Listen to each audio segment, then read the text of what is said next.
Hey everybody, time to start the webcast. I'm Sam Ramsey and with me I have Michael Rasalin.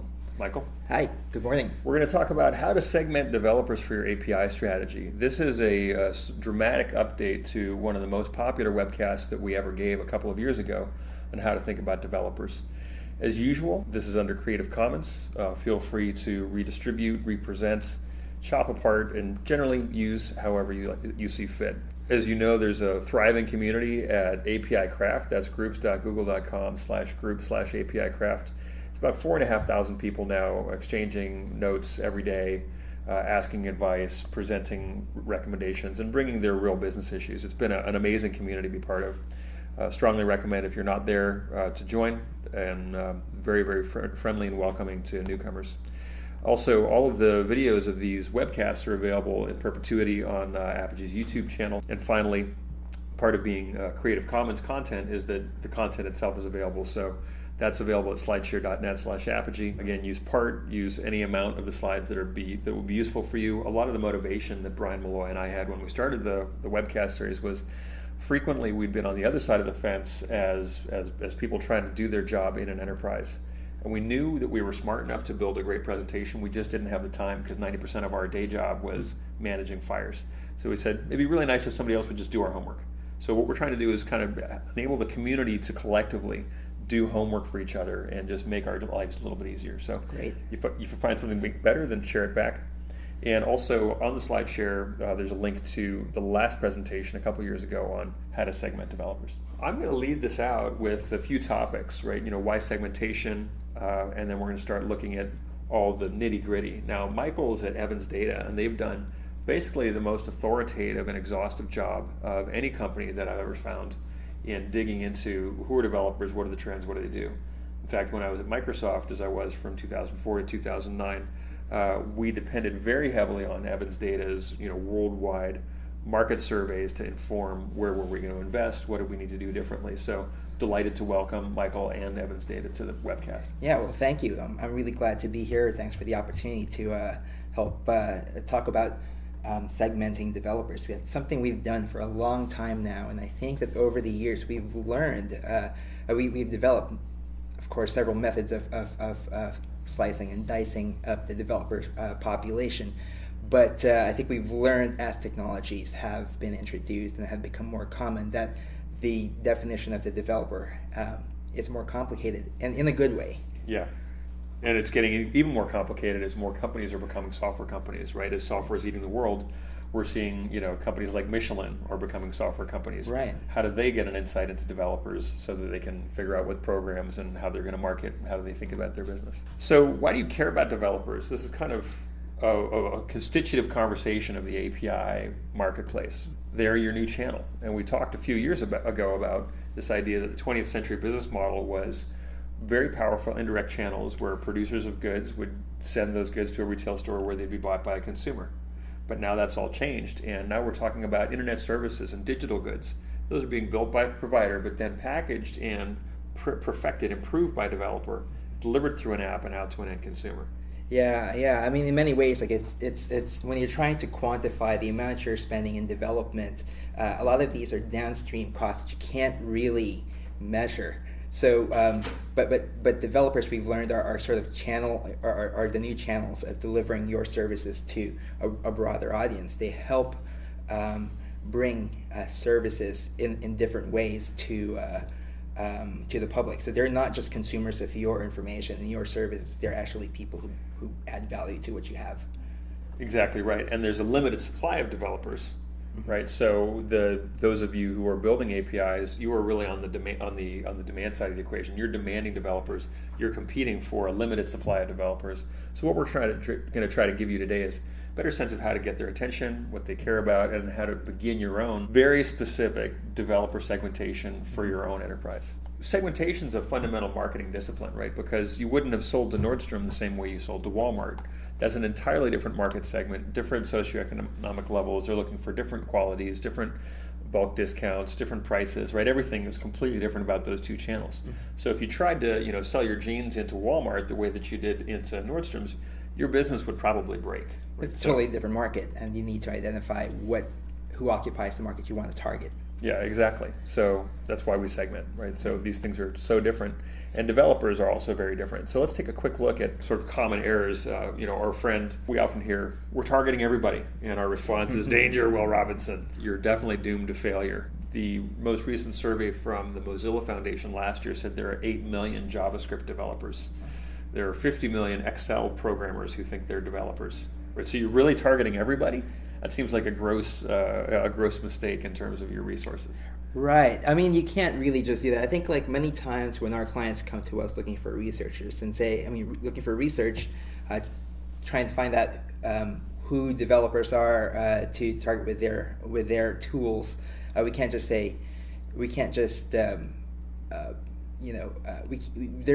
a really diverse population that they're looking at, and it's very useful for them to understand that particular developers have particular needs. Yep. And different motivations. So, and just like your Nordstrom versus Walmart model there, right. Developers do have different motivations. So let's take a look at a couple of different ways that you can start looking at developers as belonging to different communities, being divided in different areas.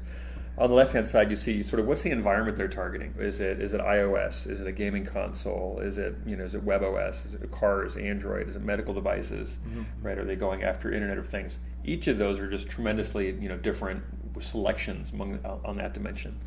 In the middle, you've got what are the services that they have an affinity towards, right? You'll see some developers that have a high affinity to Twitter, others that have a high affinity to Salesforce, right? These are very different sides of the world. The Salesforce developer, and typically looks like, physically, they look like the Siebel developer of the 90s, right? They've got a button-down shirt, they're typically wearing a tie, right? They come into work, they've got a title of like business analyst, they go to Dreamforce because they want to find out the latest ways to program Salesforce.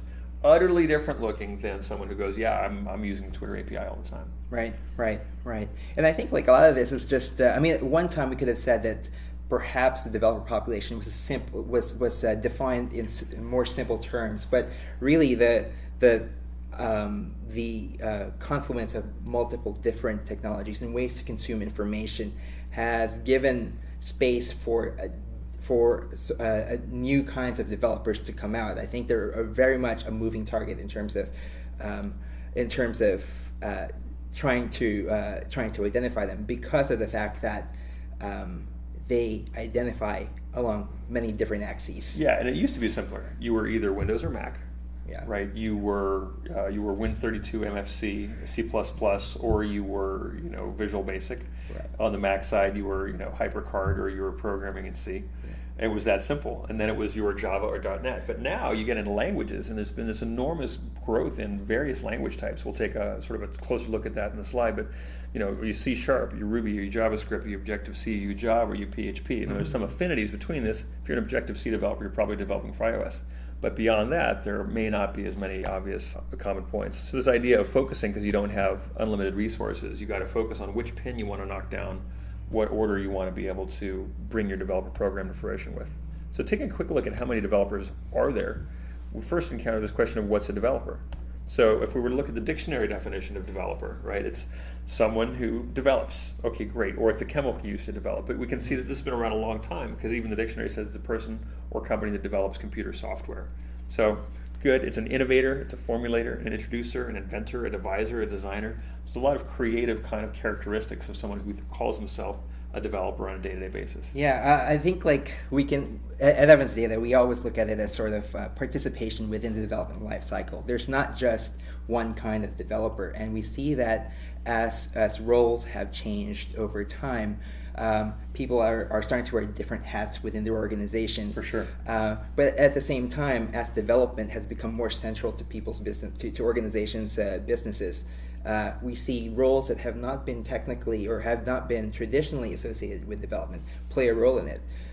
So within the entire development life cycle, you could, from the design to architecture to development to test, there are a great many number of people who get their hands dirty with creating a product. Absolutely. And so when you look at the developer, it's not just the person who codes anymore, Right. because we see that there are a lot of ancillary roles that actually play into the active development. That's a really good point. It also plays into the process of selection of what services you're going to use, right? What dependencies you're going to take. An architect who used to develop still may think of themselves as a developer. We're starting to see developers move into operations with the DevOps movement. At Microsoft, we saw a role called SDET, Software Design Engineer in Test, building automation systems. So that's becoming much more common. Now, if we take a look at all the different definitions that I've casually heard when somebody says developer, and you'll have 5 or 6 people all say developer, and they think they mean the same thing. When you ask them to define what they mean, they might say, oh, I mean an enterprise software company. Whoa, okay, 50,000 people, that's a developer, a singular unit of developer. At the other end of the spectrum, you've got, oh, it's an alpha geek, right? It's somebody who's on, they're trying to get a Y Combinator startup going, they read Hacker News all the time, they're answering questions on Stack Overflow, right? It's a very individual person, but I've heard all of these definitions repeatedly.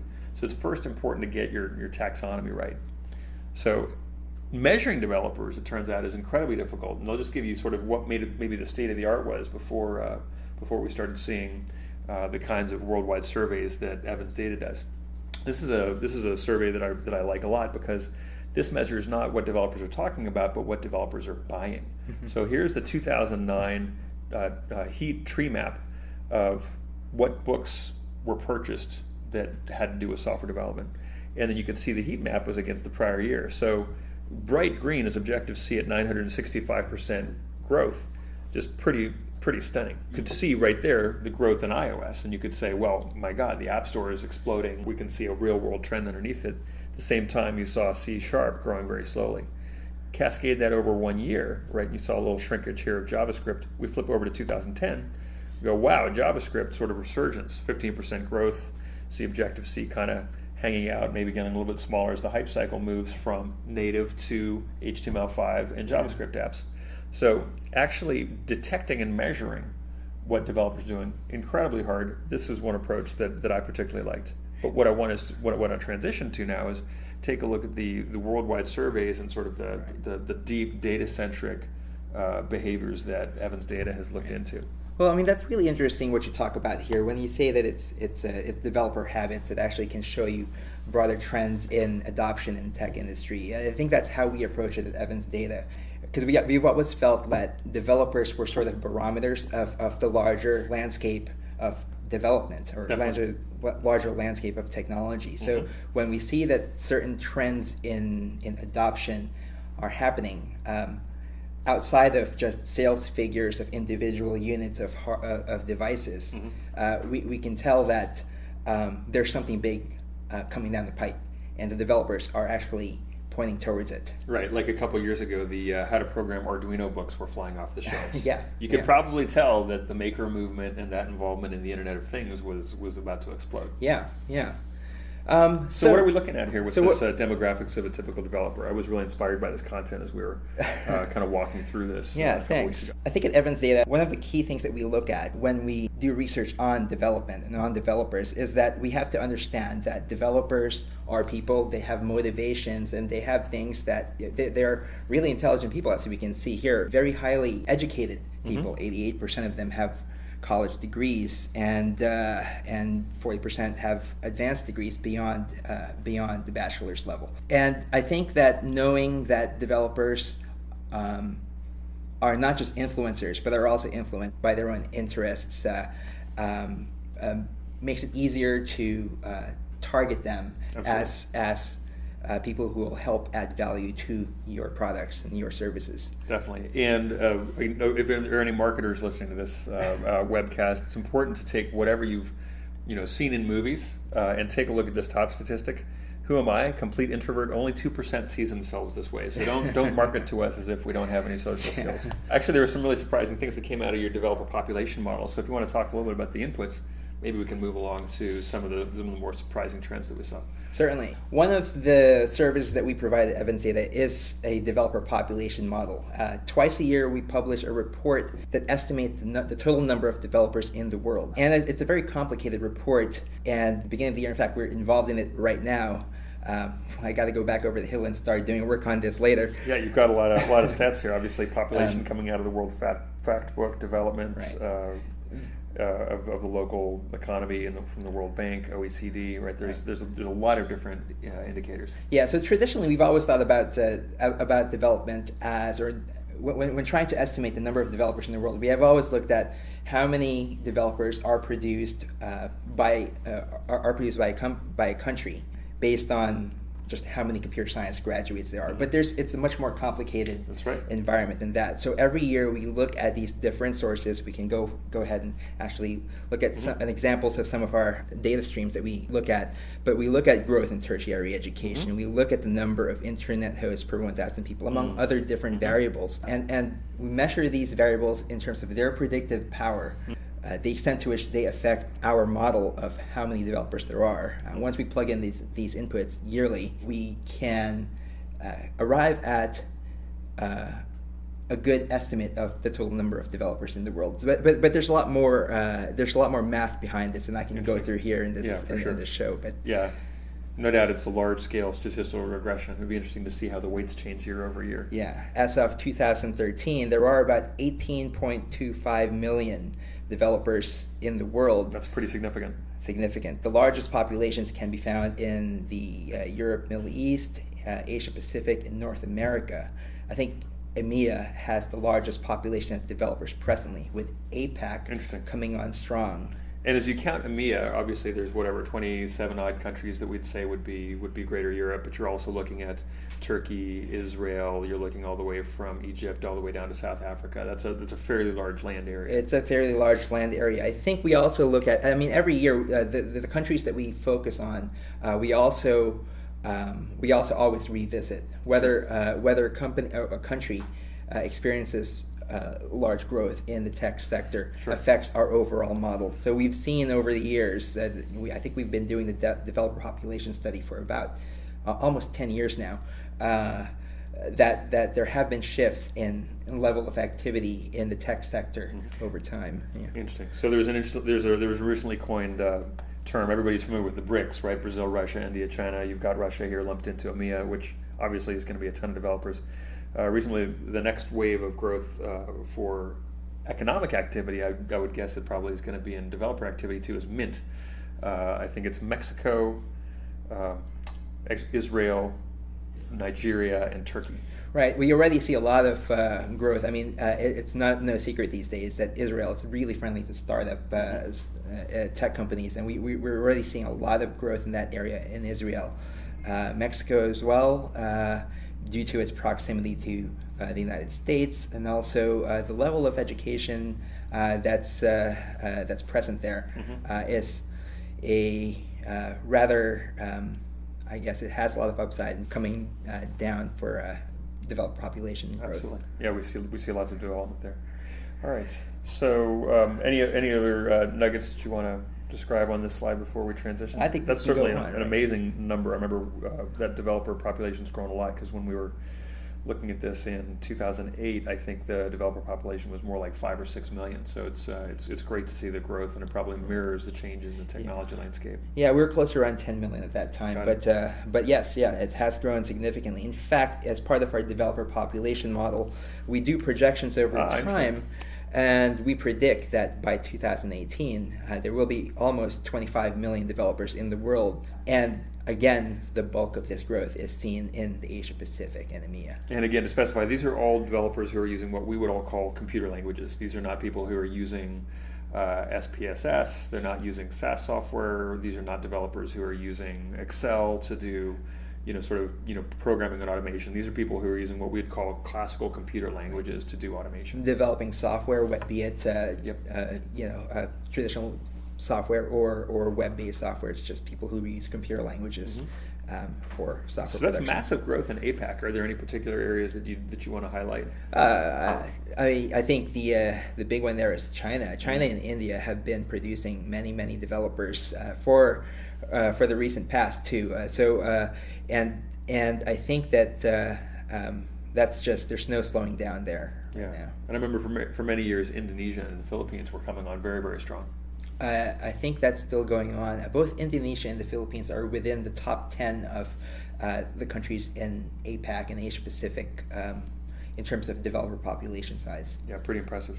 So moving forward, one way that we look at developers is through demographics, and this is just an example of how we look at things. I think that the popular conception that we see right now in the media is that developers are young men in their 20s, the programmers. Oh, right.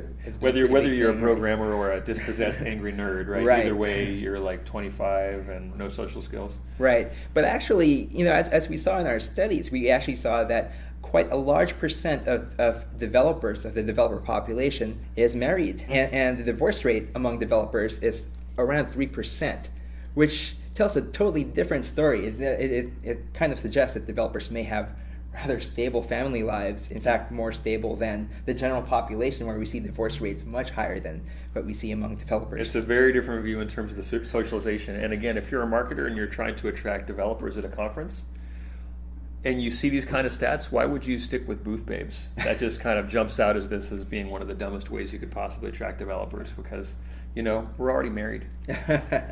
Some of us. We also see some growth, and I think the number of women who are entering the development space is also rising. And admittedly, it's still pretty low. It's been in the low 10s and teens for a long time now. But we see in recent years that the number of women who are entering the developer population has been growing steadily, if slowly. Yeah, it's a growth rate that's great to see, though, and it's unprecedented from history. So it gives us some hope for IT as an industry. Right. Moving forward, another way we've always looked at things is age. We've always seen that North American developers were always the oldest group compared to other regions. I think part of this is just the early start that people in North America have had with programming. But we've seen in recent years, in fact, starting 2008, the median age of developers in North America has fallen sharply sometimes relative to the aging of developers in the Asia Pacific region. So that's a big swing on the yellow line, right? So that prompted me to ask, is that sort of the retirement and death effect of, like, we've been developing for so long, we're leaving the workforce, or is it more there are so many young developers coming in to build on the smartphone and sort of tablet explosion that there's a material shift in the yellow line because the median has dropped, right, but not that the population itself has declined? Yeah, there's some of both happening. I don't think that developers are just dying. There's no massive die-off of developers happening. But I think 2008 has been a pretty exceptional year in technology. I think, like for everybody, of course, that's when the recession started. And we see that many of the developers who may have been working at that time could have been forced out of their jobs, in this case because of just the poor economy. But 2008 is also special because that's when we see new technologies like the iPhone and Android devices really coming in and entering. And I think that these new technologies, new devices, require different skill sets that older developers have not been as quick to adopt as the younger developers have. So looking at the target audience, it's interesting to see where the talent pool of developers lies. And again, if you're listening to this and you represent an enterprise, you have an API program, you're trying to figure out how to externalize more of your existing services, find better ways to partner, or find better ways to get your core assets into the hands of consumers through mobile apps, this is pretty meaningful for you, right? So talk a little bit about what these different definitions of segmentation mean, because obviously what we are telling you is you don't actually have access to 18.25 million developers. They don't all want your stuff, but you don't want all of them either. You want ones that are aligned with your interests. So why don't you help us understand a little bit of this segmentation? So this segmentation is actually one of the bases of our work at Evans Data. This is how we've looked at developers since we started doing our work.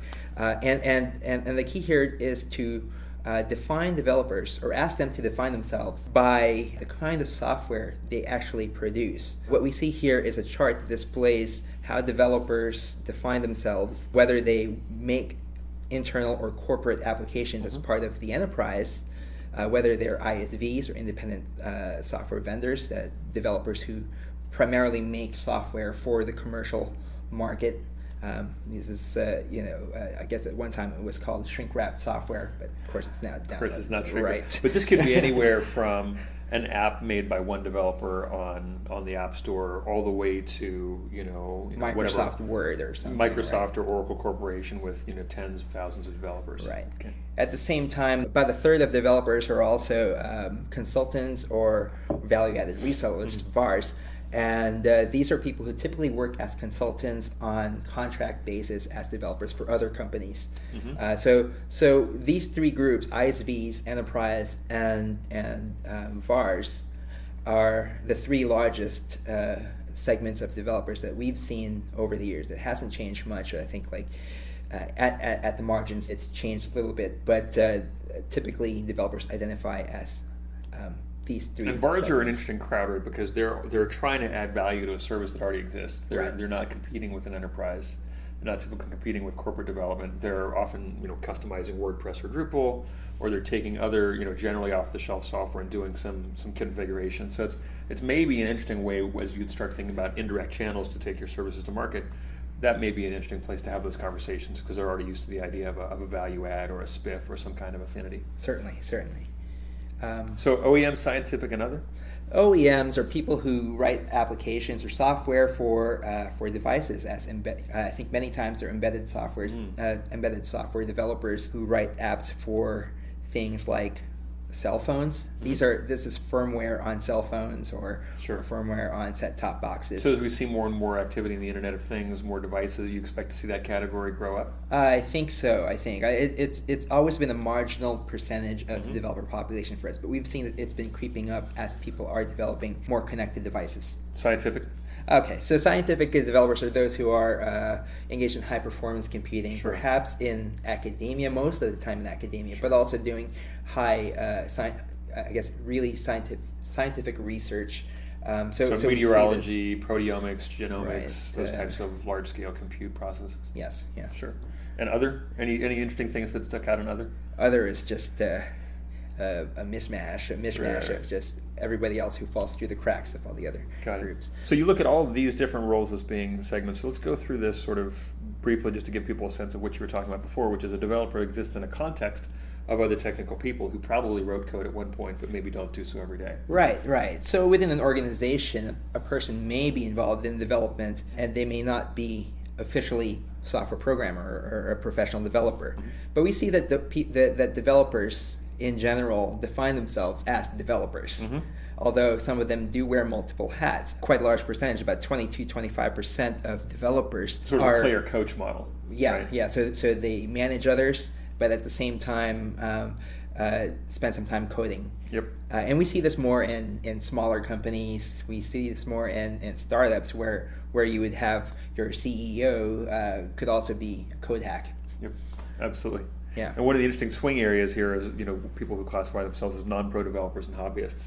Inside enterprises, we see frequently as they start opening up APIs internally, you'll convert some of these non-pro developers and hobbyists to start building real business systems that are utilizing your shared services that now IT didn't have to build, right? These are sort of people who are hacking on code in a department to build something for their own purpose, or maybe even playing around with it on the weekends. We see internal hackathons frequently where somebody will come in with a mobile app. They would never in a million years call themselves a professional developer, but they wrote the mobile app that makes it easier to, do your time and attendance reporting internally. Right. In fact, we see this all the time now. I think the rise of the App Store model has sort of opened up a new area for people to develop applications outside of their primary work. If we go forward, we actually have a nice picture of the moonlighting model of developer. This is a great slide. Right. We've seen in our studies that almost half of people who are involved in development actually do software development on the side outside of their primary roles within their organizations. Right. So even after the doors are shut at the office, they go home and write applications perhaps for profit or perhaps for curiosity. A significant percentage of people that we survey actually spend some time doing development work. So it's not just pro developers who are doing some coding here. Right. So there are interesting crossovers there. And there's a question which I think is great. So of the enterprise apps these developers are creating, how much are mobile apps increasing? So I guess I might reframe that question to say, of all of the apps being built in enterprises right now, is there a higher growth rate for mobile apps slower growth rate for mobile apps. What's happening there? I think as companies are being are becoming more comfortable with mobilizing their data. In the past, there had been some concerns about the security of a mobile application, right, actually taking your information, your proprietary information, outside of the office.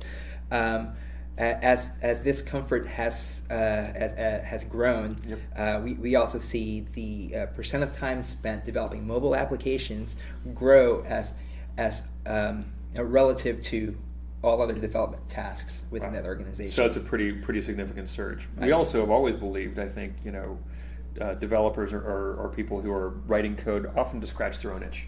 Yes. And so nobody's scratching their own itch more than somebody who has to deal with a corporate business process that's clunky, that's mediated by web pages and not mobilized. And if they have a little bit of skill and they have a shared service or API layer, they can go do that. We see that literally all the time. Yeah. So what we have here, we've collected a lot of data on language use for the past 10, almost 15 years now. What we have here is a little snapshot of the past 10 years of the growth of several languages. We see that over the past 10 years, C# has grown quite considerably, although it's sort of leveled off recently. And C++, which we thought at one time would have been on its way out, has actually continued and kept pace with Java development. Fascinating. Which is kind of interesting because one would think that now that we have web technologies, some of these sort of foundational languages would drop off. But in fact, because they're foundational languages, developers are still using them. That's fascinating. I never would have predicted that. Yeah, Java, for instance, I guess with the rise of Android in the mobile space, Java has become really relevant for developers, and we see that its growth has taken off. And I wonder if in your survey also this isn't sort of just a vote for a JVM language, because what we found is I quote Ted So here, where he said, the nuclear winter of languages enforced by Java is ending. And so with the rise of the JVM, we see people doing JVM-based Erlang, JVM-based Ruby. We see, from Ruby on Rails to Groovy on Grails, and all sorts of things that you can run the JVM now. Yeah. It's kind of fascinating. One of the things that we're seeing a lot of is Node.js on the JVM, because it's this sort of JavaScript framework that uses the same basic language a lot of people are using to write their client-side apps in, now sort of server-sideable. And because they can be homed on the JVM, we're able to manage that in clusters. So that's kind of interesting stuff. And I think you have some survey results on scripting language as well. I mean, just to put scripting language in the context of the tertiary languages that we see here, scripting language growth has been phenomenal over the past 5-10 years. And right now, scripting languages are being used by about 65%, 70% of developers. That puts it right at the same level as Java and C++ here.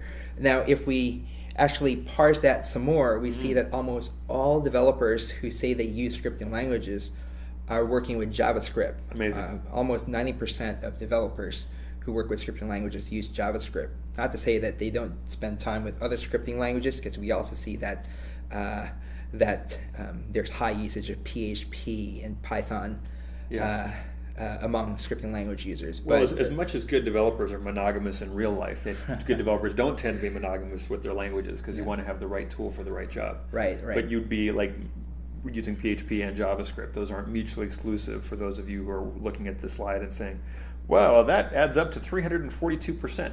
It's intentional, right? Of everybody who said that they use scripting languages, almost everybody said, I use JavaScript. And the other ones were like, I use JavaScript and I use these other things. Right. So this chart it presents data about developers who use these scripting language for some percent of the time, percent of their development time. So these data and that growth actually suggest, you don't have to back this, but I'd go out on a limb and say this suggests that over 3 to 4 years from now, we might see Node as a way to program on the server side that dominates Java itself in terms of these responses. Now, if and I have nothing to substantiate this right now, but if the trends continue, if we see that if we see that scripting language use continues to grow, and if JavaScript continues to play a significant role among scripting language users, then it's possible that JavaScript or Node.js use may actually be extremely significant in the large scheme of things. It'd be fascinating to see if that came at the expense of any of the other mainline languages, right? So hopefully you guys will point your attention there as you go. Right. Well, And this drills in almost into the mobile app development question very precisely. Right, right. So we always ask developers about what percent of the time they spend working on mobile applications, and we've seen that 42% of them overall report that they're currently doing it. But this number has been growing. That the amount of time developers It's a huge number. spend. It's a huge number. Yeah. I think at one time we could have said it was really a niche. Mm-hmm. It But- was a niche. Remember Windows Phone? Back in the smartphone eras? Yeah. 2003, 2004. Bad memory. That was a long time ago, right? How many BlackBerry Yeah. developers were there then, right? It was kind of a weird thing Or to how do many because of BlackBerry walled developers gardens. are there now? Absolutely. And we'll talk about distribution again, right? But this change in walled garden to like open platform Right. has been a huge shift in driving mobile development. Yeah, precisely. So we see that most mobile development, actually there's more mobile development happening in North America and APAC presently. Fascinating. And EMEA, despite the fact that it's being a home to several of the largest cell phone producers, lags behind North America and APAC. But Right. it's so still those of you in growing EMEA, there you as better well. get developing so you can score better on the next Evans survey. You got to represent your region. Targeted mobile devices, I think it's no secret that it's no surprise that developers have been developing for smartphones a lot recently. We actually see a huge drop in feature phone developers beginning in 2010. Yeah, that makes perfect sense. Right, and it's going to continue to drop. This helps show the idea that tablets have taken the netbook market, right? That it's been at the expense of this idea of a lighter, quicker netbook and less, whatever, Mac OS and probably less, certainly less Windows OS programming. People are going, well, I just use the embedded device. And I think probably a lot of this programming is for tablets is iOS from what we've seen in the market, right? The distribution, actual adoption of non-Mac and non-Apple tablets is actually very low. It's actually surprisingly not. Our studies have shown that Android development has picked up and has more developers are targeting Android right now for tablets than they are for iOS. Now, this may not be reflective of actual sales of individual tablets, but if we go back to what we said earlier, that developers can be a barometer of things that are coming down the pike, then this may show that there are big things coming for Android on tablets. This may point at a corporate wave, like an enterprise wave of Android tablet adoption for doing work. Fascinating. So I think one way to reach developers is through having a developer program. I think that critical. If you are going to treat them as people who are using your technologies, who are enabling your technologies, then providing services to them is really an important part of the big plan. Well, it's a lot better than putting your APIs in a locker in a sub-basement behind a sign saying "Beware of the leopard." Right.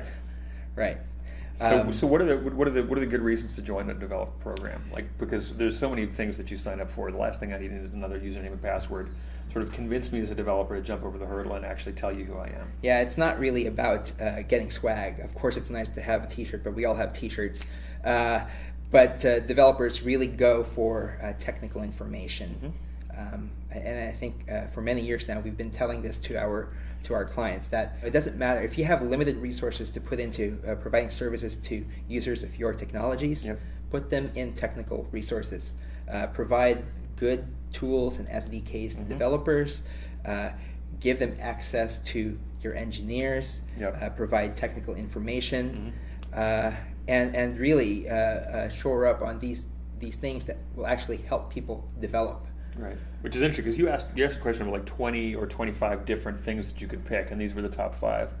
What stood out for me was this tools and SDKs component, which frankly most enterprises still way behind on. Right, developers who are looking for a tool or an SDK are comparing you to Microsoft, they're comparing you to Oracle, they're comparing you to IBM. So this is an opportunity to raise the game. Right, do you have a sandbox? Do you have a simulation environment?